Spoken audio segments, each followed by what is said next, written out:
Clasificación B, bajo supervisión de un adulto.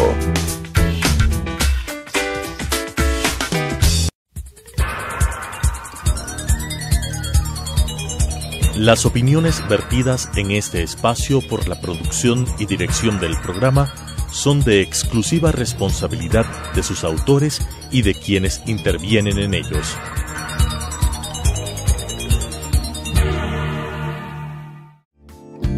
La aceptación de nuestra realidad nos dará la oportunidad de saber que estamos dispuestos a seguir adelante con lo que nos toca.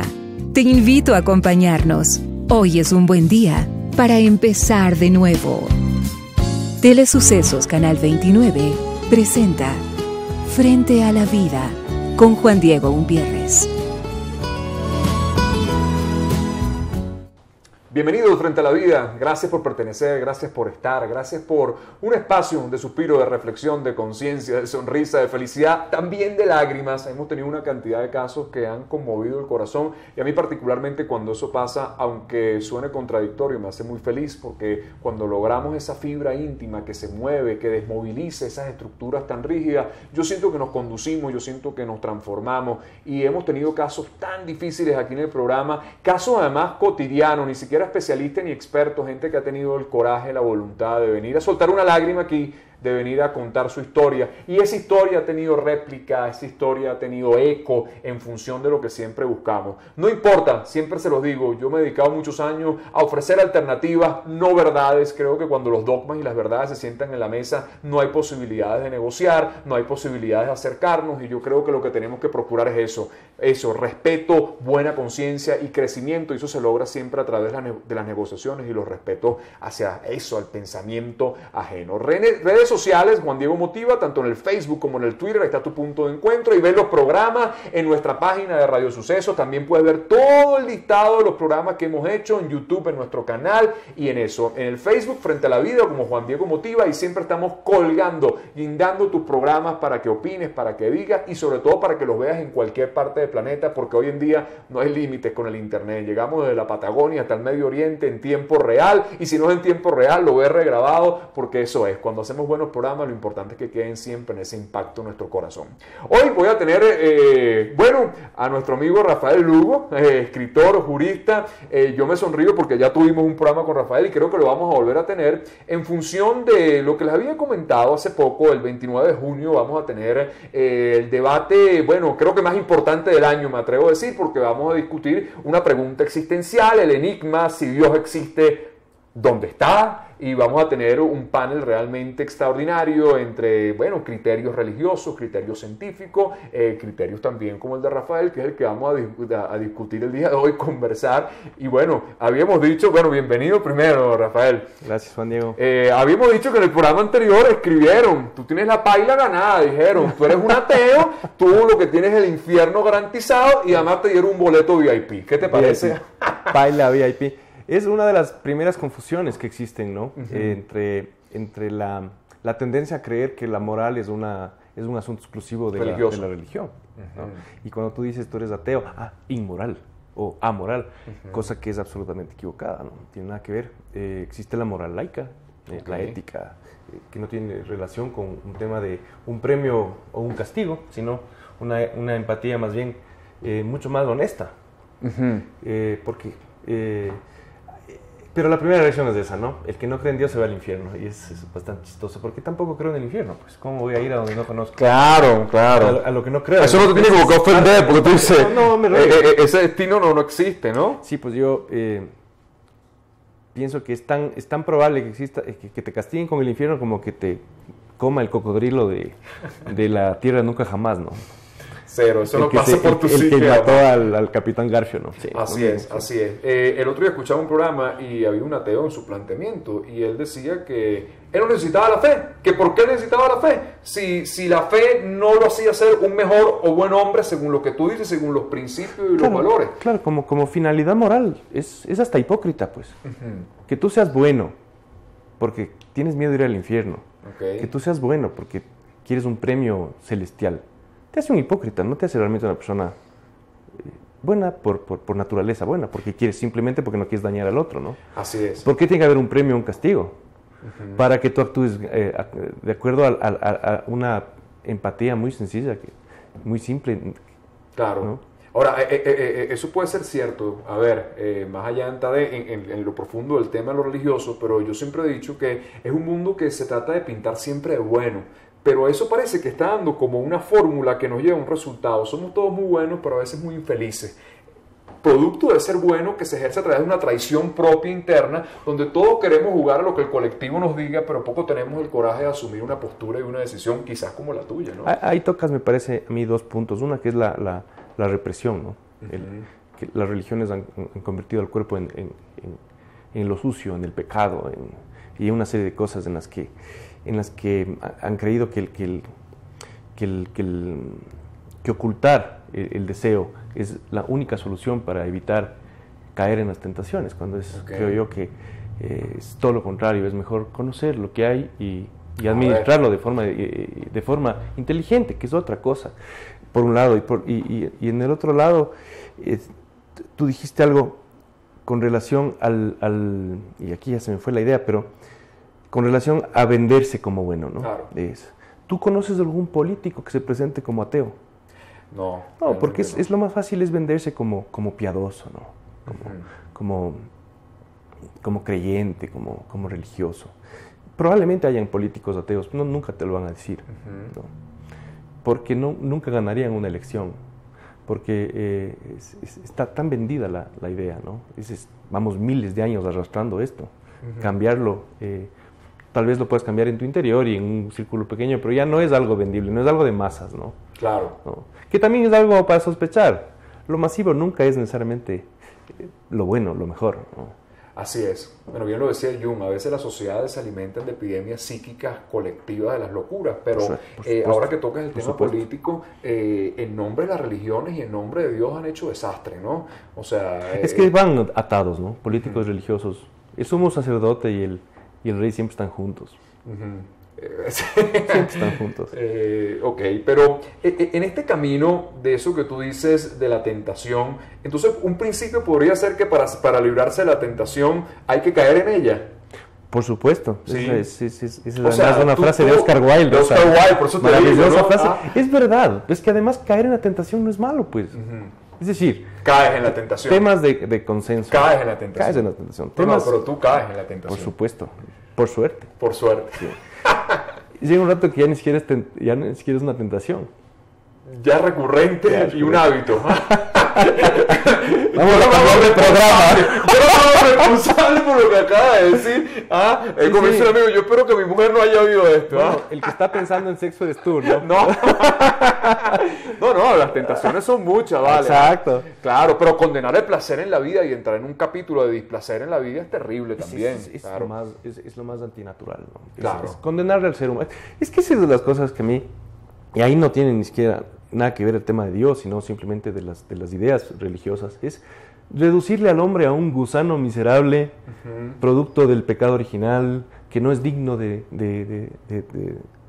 que entre en su casa el Salvador, que es un pobre ser que necesita latigarse toda su vida y pedir perdón por existir, pedir perdón por sentir deseo, pedir perdón por ser feliz, por sentir satisfacciones, porque bienaventurado solamente el que está jodido, el resto no, esos se van al infierno, a la paila. Entonces,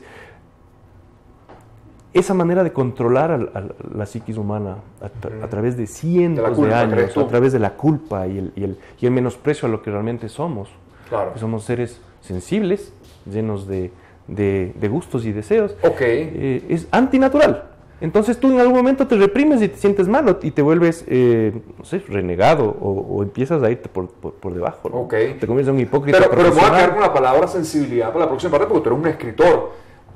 O sea, la sensibilidad y la emoción en la pluma tienen que estar presentes. Además, tú eres un escritor exitoso.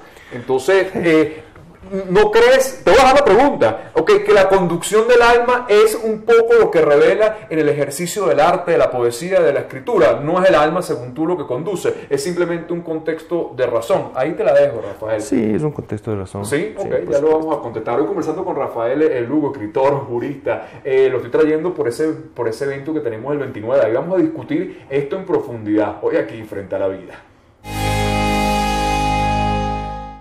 Estamos frente a la vida, conversando con Rafael Lugo. Te dejé la pregunta, o sea, los que estamos involucrados en el mundo del arte, de la escritura, de la música, yo por lo menos siento que es una expresión que va más allá de lo material, que es una pretensión de lo que yo considero la psique, que es el alma quizás, pero te pregunto, ¿cómo logras entonces, con qué impacta tu pluma, sencillamente por un proceso cerebral, neurológico, físico y material que logra exponer eso?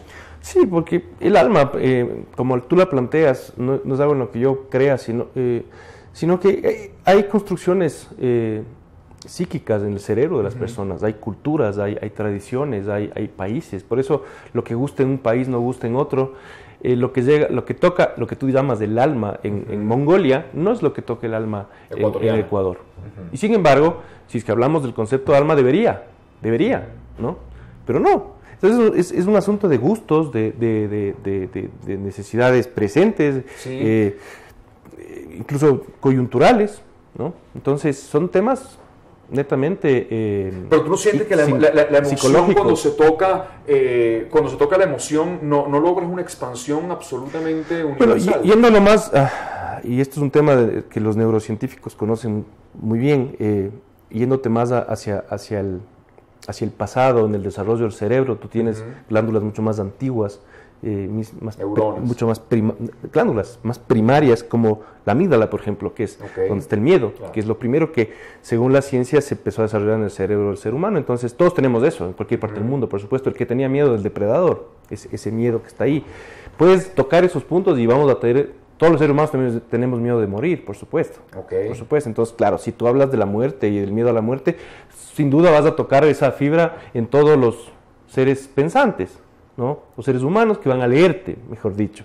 Pero ya otros detalles diferentes de cómo ciertos gustos y cómo hay arte. El otro día veía una exposición de arte en Nueva York que para mí a mí no me decía nada, ¿no? Yo pensaba realmente que era una decoración de focos de neón en una cocina.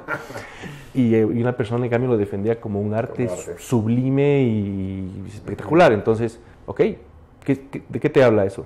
Que hay construcciones ya psicológicas establecidas en cada lugar. Y otras en las que sí tenemos en común, que son las más básicas, ¿no? Jung decía que había un inconsciente colectivo, o sea, que había algo que se había heredado y que eso había permanecido en nuestra psique y que incluso la sabiduría individual provenía de esa herencia profunda. Ahora, esta decisión, porque reconocerte ateo creo que es una decisión, ¿verdad? Sí, es una consecuencia. Llega un rato que te das cuenta. ¿Es una consecuencia? Dices, bien, bueno, sí, resulta que sí. Sí. Soy ateo. En tu familia, ya que hablamos de herencia, no, porque tú tienes una explicación. Muchas veces el impacto puede venir de alguien que se declaró ateo y ha venido, bueno, un sistema generando la posibilidad de que hoy tú seas ateo. ¿En tu familia pasó eso? O sea, en mi familia hubo la posibilidad de ir. Y esa es una de las cosas más difíciles de soltar, la vinculación que hay a la religión con los seres que tú más amas. Yo iba a la iglesia de la mano de mi madre. Pues. Sí. Entonces esto es, ya no va, poderoso. Y eso es algo por lo que cuesta, yo creo, soltar, ¿no? Pero por otro lado tenía un padre un poco menos religioso, más bien, yo diría un liberal en muchos sentidos, un intelectual. Entonces la posibilidad de también leer, nunca hubo una presión, no, por algo. Incluso yo tengo 43 años y mis definiciones con respecto a Dios habrán aparecido en los últimos 3, ¿no? Porque yo en un momento me declaraba agnóstico. Claro. ¿Sí? Ahora te declaras abiertamente. Y ahora yo pienso que no hay espacio en lo ¿Pero que qué pasó? ¿Puedes ubicar algún un poco más de información. Un poco más de leer ciencia, de ver opiniones de científicos, de ateos, de agnósticos, y darte cuenta que no, que en realidad yo pienso que lo más adecuado a lo que yo sé es el ateísmo. ¿Sí? Y ahí te sientes, o sea, ¿Cómo te sientes en un mundo donde pueden señalar eso? O sea, ¿dónde asumes el riesgo tú siendo un personaje público de una pluma pública? ¿No te ha entrado un poco, o sea, el temor a ser señalado y rechazado? Así como nos escribieron en el otro programa, que te ibas para la paila. Me siento sincero conmigo mismo. Nada más. No traicionado. No soy un... estoy aquí hablando contigo porque me has invitado, pero yo no voy por la vida hablando de lo que pienso, de lo que sé en cuanto a esto. Es más, he escrito muy poco con relación al tema del ateísmo y honestamente no me importa. Yo no soy un político en busca de votos. No quiero que me mantengan con impuestos. Ni tampoco soy un sacerdote en busca de construir una iglesia para que me mantengan luego con sus limosnas. No me importa. Yo me siento en ese caso muy libre al respecto. No le quiero caer bien a nadie. Peor ser un tipo de masas. Y en la escritura, cuando te sientas a escribir, ¿ves el fin del libro? O sea, el fin, ¿hacia dónde va a llegar ese libro? O no logras, simplemente conectas el momento de tus ganas de escribir, no te proyecta que el mercado se te cierre, por hablarlo de alguna manera, en un término literario, y decir, no, pero ¿cómo vamos a comprar el libro de Rafael Lugo que es un ateo? O no sé, te pregunto. No me interesa. Es más, yo creo que el mundo de los libros es de mentes mucho más abiertas, sí, sin duda, que aunque sean católicos practicantes, están dispuestos a leer a un ateo, digámoslo así, sin que eso les afecte. Tengo amigos, la mayoría de mis amigos son católicos, pues, y practicantes, pero en los que yo no he encontrado jamás un acto de intolerancia, ni han recibido por parte mía tampoco. El mundo digamos, literario es reducido. Sigue siendo de minorías. Es de minorías, entonces no es algo en donde tú necesites apelar a la masa como para salir. Más bien, te diría todo lo contrario, ¿no? Salvo que escribas de autoayuda, ¿no? Claro. Ahí es otra cosa. Ahí tenemos mucha tela que cortar. Hoy conversamos con Rafael Lugo, escritor, jurista. Lo vamos a tener el debate Si Dios existe, ¿dónde está? Este 29 de junio en el quórum del Paseo San Francisco. Vamos a la última parte para hablar un poquito entonces de cómo regular principios y valores dentro de la sociedad, excluyendo el factor religioso. Hoy aquí Frente a la Vida. Estamos Frente a la Vida, conversando con Rafael Lugo. Rafael, y si nosotros quitáramos, vamos a jugar este ejercicio, quitáramos todo el ámbito religioso, todo el ámbito dogmático, de principios, de culpa, de moral, ¿cómo vieras la sociedad? ¿Qué pasaría si nosotros nos atreviéramos a jugar, por lo menos dentro del campo de la imaginación, sacando todos estos preceptos? ¿No te aterraría un poco el mundo? No, a ver, solamente como un ejercicio de análisis histórico. Las religiones no han garantizado ningún tipo de época ni lugar ajeno al dolor, a la traición, al acto antiético. O sea, no. Si es que tú podrías decirme, mira, de tal año a tal año, en la época de mayor difusión o mayor poder de la Iglesia Católica, fue en la época más maravillosa de la humanidad, cuando más se respetó la vida, cuando más se respetó la propiedad, cuando más se respetó la opinión ajena, cuando más se respetó a la mujer, cuando más se respetó al niño, cuando más se respetó al ser humano que no era blanco, digamos. Yo te diría, bueno, sí, evidentemente se nota que hay una directa relación entre la religiosidad o el poder de las iglesias en la conducta del ser humano, pero no es así. Diría yo todo lo contrario. Es más, ahora los países más seculares son los que mejor están. De ninguna manera la falta de religión afectaría, yo creo que mejoraría el proceder humano. Tal vez por lo que te decía al principio, porque sería más sincero. Porque además, mira, tú tienes un sistema, ¿no? Te pasas de lunes a viernes haciendo estupidez y media. El domingo te confiesas. Claro. Y se acabó el problema. Claro. Y no hay una real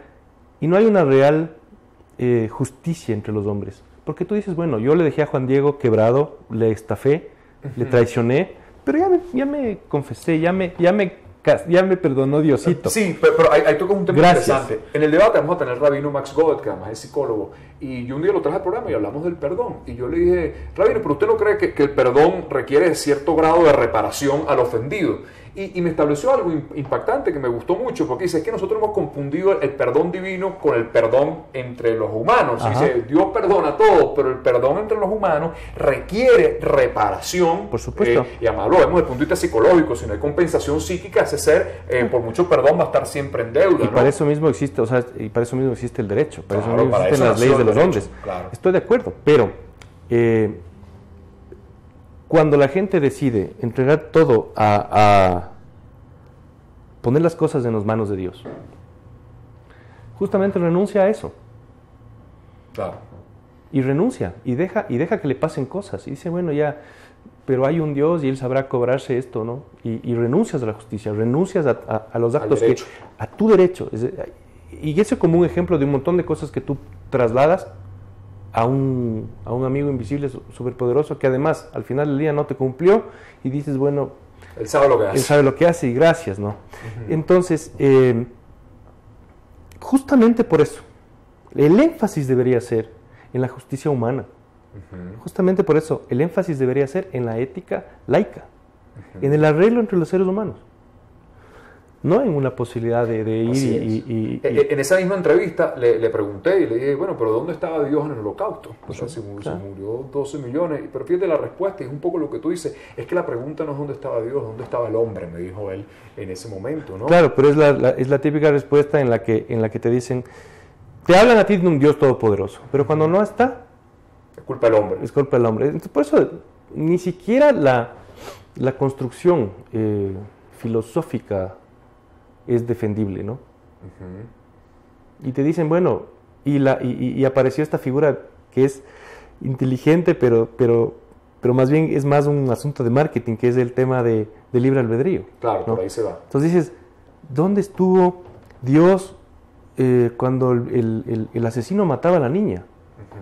No, pues que es el libre albedrío. O sea, y dices, o sea que el libre albedrío del asesino es más importante que la vida de la niña, para Dios. Ok. Entonces ahí ya se quedan así como, ¿qué pasó, no? Ese tipo de cosas que hacen impracticable lo que te tratan de vender, pero que te han venido machacando durante miles de años. Entonces es difícil, pero es un poquito, no hace falta ser un genio. No hace falta ser un genio. No hace falta ser un genio. Yo te estoy escuchando hoy porque voy a dejar mucho para lo del 29 con un poquito de cuestionamiento. Okay. ¿Alguna vez has sentido que tu vida se ha puesto angosta, se ha puesto en algún momento donde tú sientes que la rendición y el quiebre, tú dices, con esto no puedo? Sí. ¿Sí? ¿Qué ha pasado ahí? Y no se ha quebrado. Y he logrado salir. ¿Y de qué te sostenías? De mí. ¿Tu propia estructura? De consejos de mis padres, de apoyo, dependiendo del caso, el apoyo de mis hermanos, familia.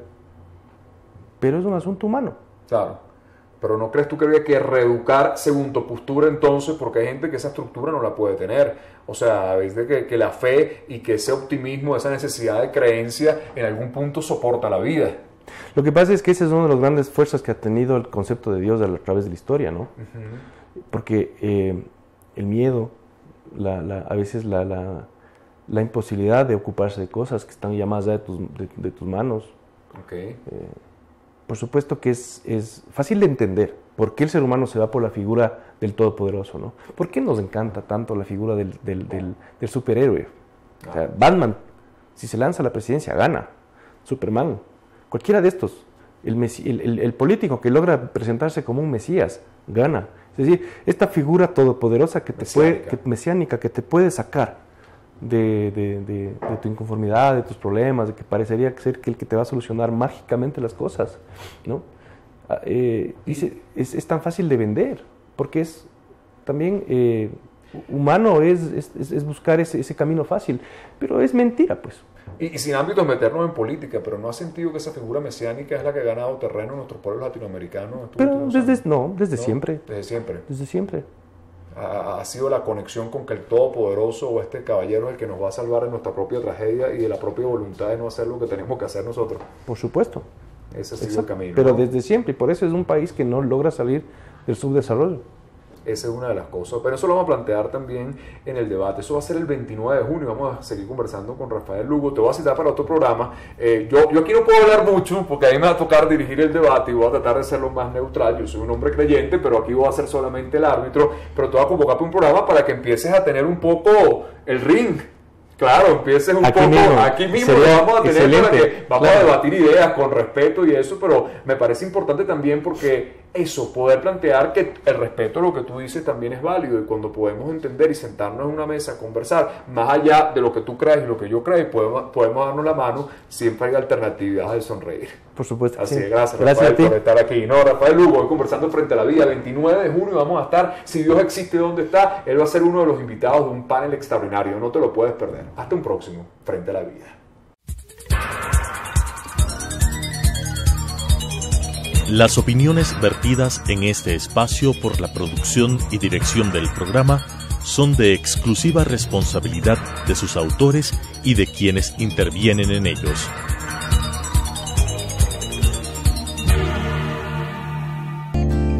Los triunfos no se miden por las victorias. Habrá derrotas que más temprano que tarde agradeceremos y evaluaremos como éxitos favorables. El tren pasa siempre, mientras estemos despiertos, frente a la vida.